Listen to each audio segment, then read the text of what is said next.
Okay, so it's scary movie time. This movie is literally so serious. Do not play around with me.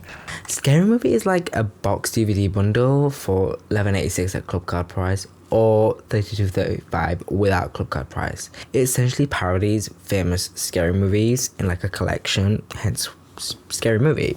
Looking toward the digestion of the digression that we just declared, we're going to move on to the actual film. Okay, so this movie starts with like a bit of like a prologue, I guess.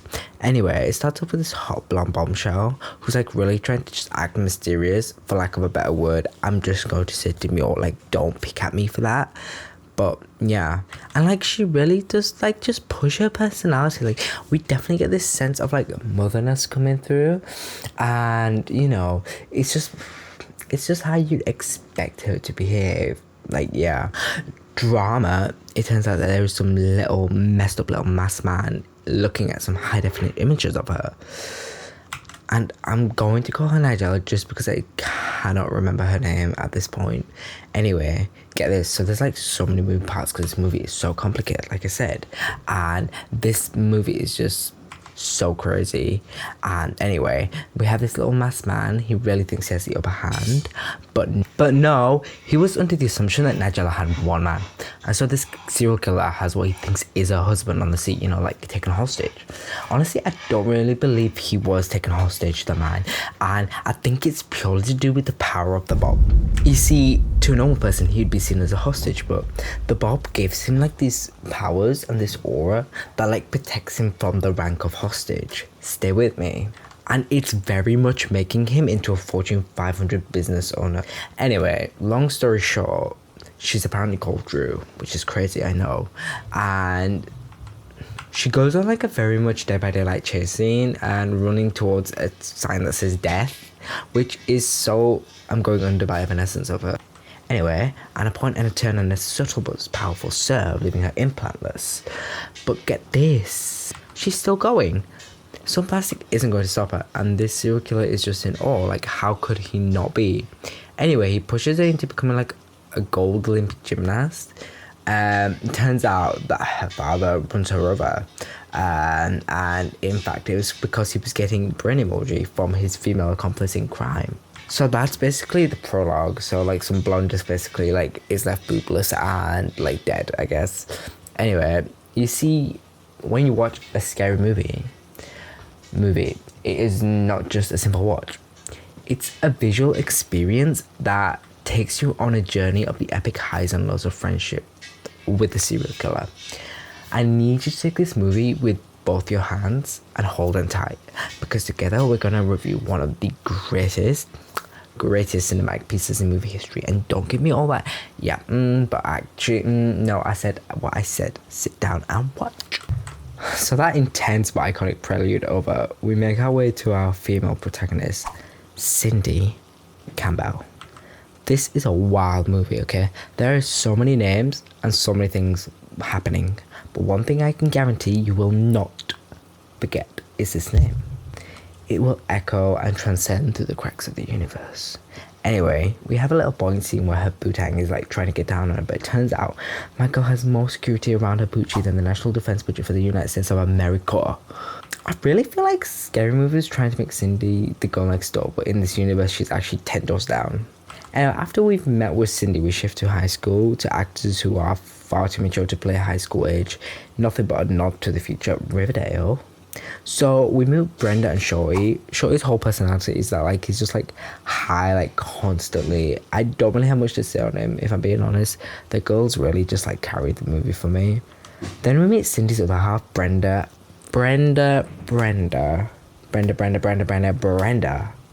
I double dog dare you bitch to find a character in any other TV show that can even compare. I'll take your silence as an answer. Brenda is indeed a powerful character. If I was making a Screen Rant top 10 ranked most powerful scary movie character, she would literally be number 3, because Screen Rant hasn't the foggiest in a fog on a mountain in the hillside. What I'm trying to say is, Brenda, keep an eye on her, not Selena. Then we meet the other female character, Buffy. Her whole thing is like she's just meant to be like a whore, I guess. I mean, you do you go. We have this scene Shortly after, the girls have like met up and they're like talking, like, you know, just having like a catch up. Anyway, Cindy's trying to do a really nice charitable act. You see, Cindy's like an empath, so she sees like a homeless person, she's going to try and feed them. Unbeknownst to dear Miss Cindy Campbell, this mean homeless man just lobs her sandwich at her head. This movie is about a row of females. Like, there is no break. Like, we just have icons after icons after icons. Because next we are introduced to Gail, who, long story short, is basically just a reporter who's like apparently really good at her job. Okay, so now we've met all the females. We then meet Greg and Ray in the lockers. Again, the Riverdale motif underlying the rest of this movie is crazy, okay? Anyway, we see Ray trying to make a crop top bikini work for him, which I feel like could spark a debate. It's very much high school. Because we have like three couples. We have Cindy and Bobby, which, yeah, and then we have Ray and Brenda, and then Greg and Buffy, and then Shaw is just like around, you know, he's present, he's just there. Ray seems to have latent homosexual feelings, and other than general queerness, there's no indication of this whatsoever. After the introduction, we go back to the classroom, and it's just Cindy, and she finds an ominous note saying, "I know what you did last summer." Oh no, I know what you did last Halloween. She then triggers a very important flashback scene. So this flashback scene is very something. So they're all like making out in the car, you know, doing what they do. We have Brenda, Ray, Greg, and Buffy stationed in the rear seats of the car, and in the passenger seat we have Cindy and Bobby. Bobby is the one driving. It's wild, everyone's doing crazy things, and then Ray starts playing with Greg's ear hole, the one between his butt cheeks, not the actual ear. Greg claims to enjoy it, thinking Buffy is the one doing it, but it turns out it was Ray, and then there's like sudden horror to Greg's enjoyment as his world just comes crashing down. A few seconds later, Raining Men starts to play, and then we have Greg getting to the rooftop. You're probably wondering why I'm articulating this scene so much, and it's purely so whimsical and insane. I love it. So Greg sticks his upper body out the top of the car during Raining Men. It's important to know, like, Bobby and Cindy weren't having any naughty fun, but they do begin, and then, like, as she's leaning over to Bobby, Greg suddenly kneels into her while he's still out on the rooftop because he gets hit by a branch. So this makes Cindy like go down by accident and gawk, and Bobby is having the time of his life till he hits something because he's the one driving. Then they all get out of the car, and it turns out they just hit some manky old boot. But no, in fact, the boot belonged to an actual living person, and they find this man's body like 20 meters or so from the car. It turns out the man's actually alive, but they accidentally kill him again. They then like decide to dunk his body, but not before robbing the man of everything on him. Waste not, want not, I guess. Anyway, this decision was created by the mastermind, Brenda, who decided, well, he's already dead anyway, so, you know, what's he gonna do with shit for? So they basically dunk a dead but alive but also dead man down into the river. Anyway, we're back to the classroom again, because that was just the flashback scene, so I suppose we were in the classroom this entire time. And anyway, there's this teacher who's just randomly breastfeeding a random boy's child in class. I don't know why. We have this unimportant character, Heather, who just wants to give a presentation. She seems like the class know-it-all, and I note this down because this is an important allusion to Rachel Berry and a nod to another iconic piece of filmography known as Glee. Anyway, Cindy sees the killer outside the classroom window. Then we shift to Greg. Greg's very much meant to be like this macho man. He's not into homosexuality or any sort of that weird stuff that makes him less a man. Greg is very much the archetype of what a man should be. He's the grrr expression in human form. But it turns out Greg has a small eggplant emoji, and it's considerably small. However, I truly believe that it is average. But the rest of the group is not as receptive to Greg's William. Later, Cindy decides to be honest and like inform the rest of the posse of the note she received about last Halloween, and like she suggests like as a responsible human being to go to the police. Immediately, perhaps have to face the flaccidness of his member, Greg beats Cindy to the ground. I'm talking having her in a headlock and then RKOing her to the ground. Honestly, she would probably fare better against the killer. However, we have to commend Greg for his wrestling capabilities, however brutal. Okay, so stay with me. So Greg's really angry and he thinks it's a stupid idea, and Cindy's on the floor all dazed and confused. So the killer is like trying to make a target out of each of the friends at this point, and they're still unsure who it could be.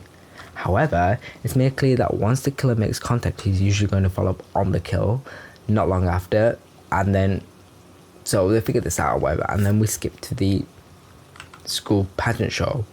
I'd also like to mention that Buffy's last name being Felicia is clinically insane, and I love it. Anyway, Miss Academy Award winner over here wins with her acting talent.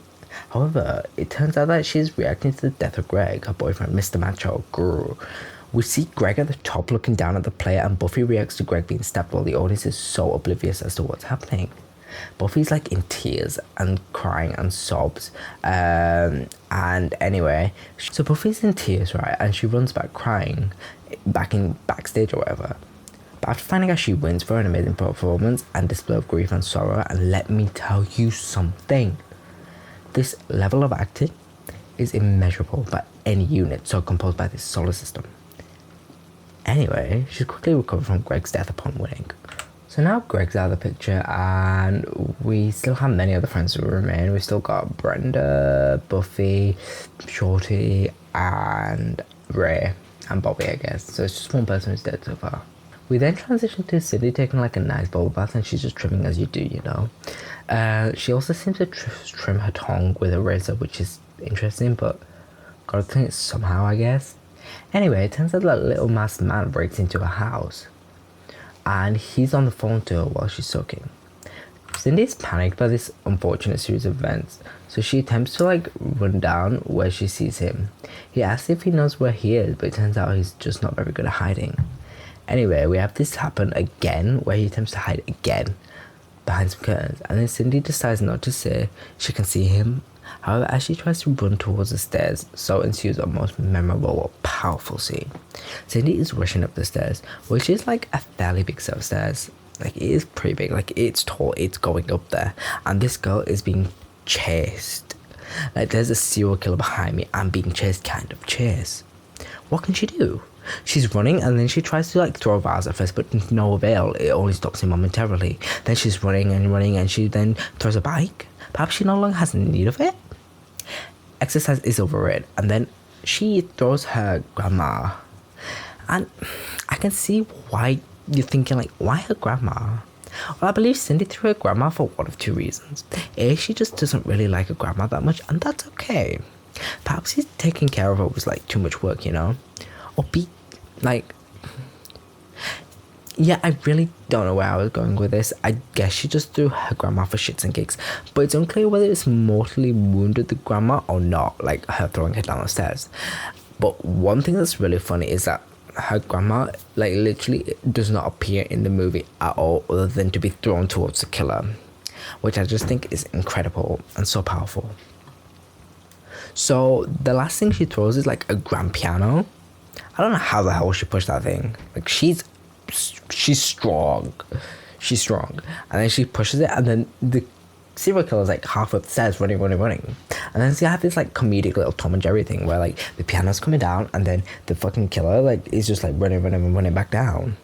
I don't think the killer's injured by this, but anyway, Cindy's in trouble, so she's up the stairs now, and the killer's still downstairs. So she gets into her room, and she is like, what could I do? You know, maybe phone the police? No. I told you Cindy's iconic. She's not going to just ring the police. You know what she does? She's an incredibly clever woman. So what she does is message the police on her computer from the year 2000 and inform them to help white women in trouble, knowing this will get attraction in the shortest amount of time. And it was an incredible play, because the police only arrive moments after this happens, which is such a good idea. Like, if you're ever in trouble, just say help white woman in trouble. Like, they're on their way. Anyway, Cindy thinks Bobby is the killer, because every time the killer's around, Bobby disappears. So she gets really suspicious of him, and the fact that he makes his way up to her bedroom shortly after the killer disappears. So Bobby's also in the bedroom now. Anyway, Cindy's at the police station shortly after, where she's being horrifically traumatized further by some slutty photographs of the policeman in question. So they yap for a bit, talk about what happened, and then Cindy leaves the police station, whereupon leaving, Gail, the reporter from earlier, is outside, and Gail is coming through it, having been felt up and then punched by Cindy in like a comedic wild series of events. Anyway, Cindy stays over at Buffy's whilst we discover that Bobby is not the killer at all. So originally, for the longest time, Cindy has an inkling that Bobby may be the killer in disguise. But then Doofy, we also discover we don't discover. Doofy is then trying to have some alone time with his vacuum cleaner for whatever reason. I've given up explaining at this point, it just happens. Anyway, so for a while, Cindy thought Bobby was the killer, and now she thinks he isn't the killer.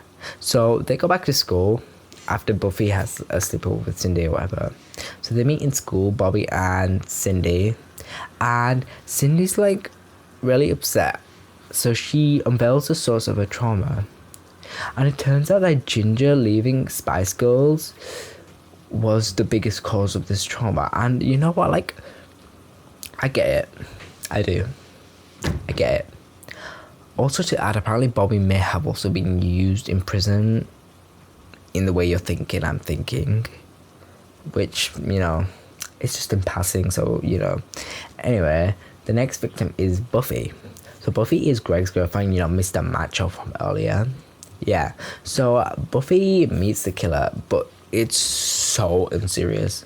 So because she's like sarcastically like just trying to take the piss out of him in a way.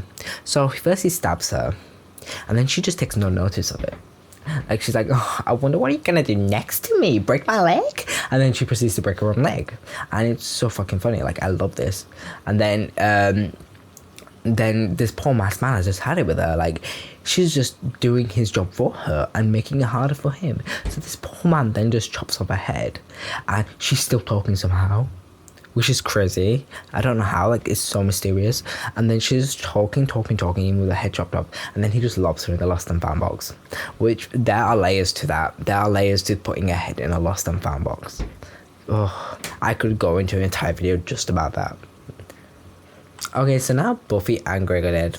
So we're going to move on to Gail now, the reporter from earlier, Miss Iconic interviewer. She's interviewing a local victim. So you know Heather from earlier, the Rachel Berry dupe from earlier. Anyway, Murder on Live television as Heather is being stabbed whilst being interviewed by Gail. Gail then interviews the masked man who is also present while being recorded stabbing her, and he's enraged that they're making it harder to do his job.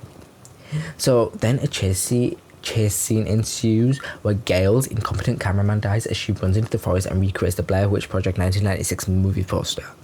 Gail is acting.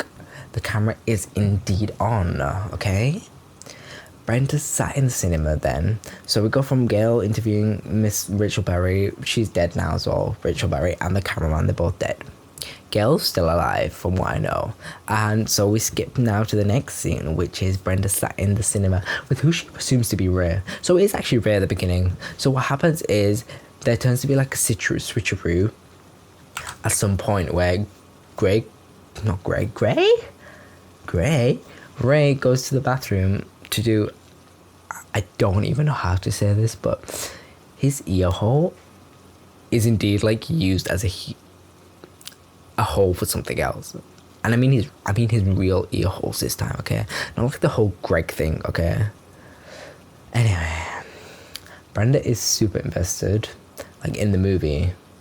But it turns out the others like getting really annoyed at her, and her like commentary aloud and her reactions are like just refining the people around her because it's so loud and obnoxious. Anyway, not wanting to miss like the good bit of the movie, Brenda then just like takes out her own phone camera and just starts recording the movie as well. Then she like gets a phone call and like she needs to answer it because like it could be an emergency.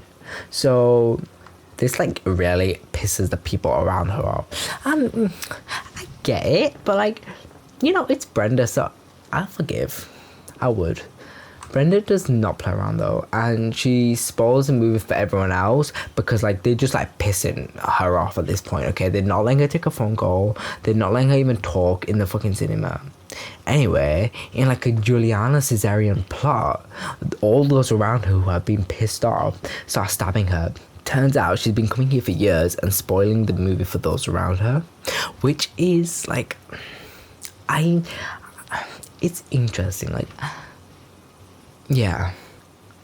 Anyway, only Brenda would like be able to go out in such a blaze of glory that's comparable to Julius Caesar.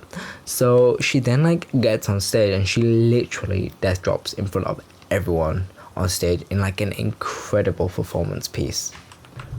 So now we're at Brenda, Buffy, and Greg. All of them are dead. Anyways, Cindy's party is out of control, and then it turns out the masked man has like infiltrated his way into the party. So anyway, we have another fight scene where he's fighting off against this lady, and she's like trying to crawl out of the garage, but she gets stuck. And then the killer pulls the garage door up, like while she's still stuck halfway inside it. And then she somehow dies.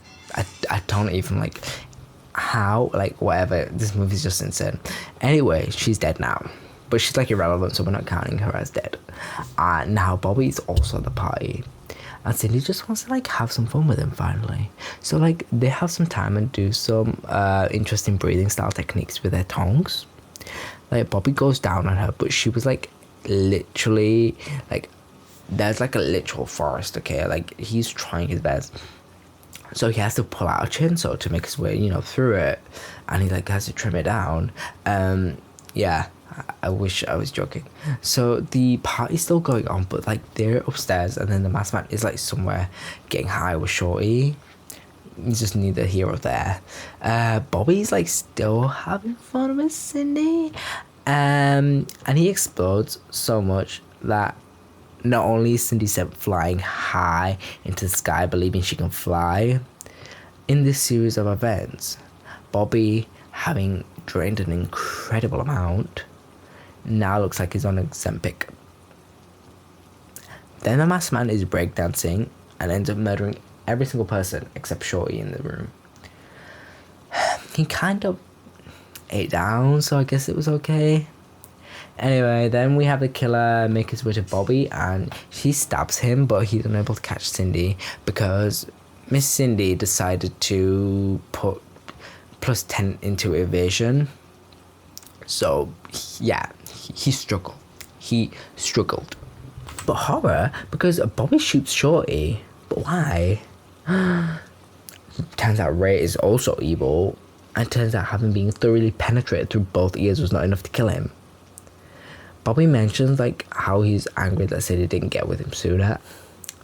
And turns out Bobby actually has feelings for Ray. But Ray says like he isn't gay. And then this like love affair turns dysfunctional after finding out Ray doesn't actually love Bobby, but it matters not. This happens, and then Cindy's dad just appears with a ball gag in his mouth. But then Bobby and Ray trying to make a death pact and stab each other also happens, which is wild. So Cindy declares that TV shows cause this type of behavior, but Ray insists that it's actually when TV shows are cancelled that influences this type of behavior. And I could see it, because a TV show being cancelled is more upsetting than never having watched it in the first place, because you still want to watch it. That's the thing. But anyway, it turns out Ray is stabbed out by the actual masked man, who just appears out of nowhere. And Cindy and the masked man begin to fight in like this epic final boss battle, and they're going at it. Okay, this masked man throws his hook at her, and it's then latched into a kitchen cupboard. And then Cindy smashes a lamp over him. Then she's flung into a painting and dashes away from it real quick.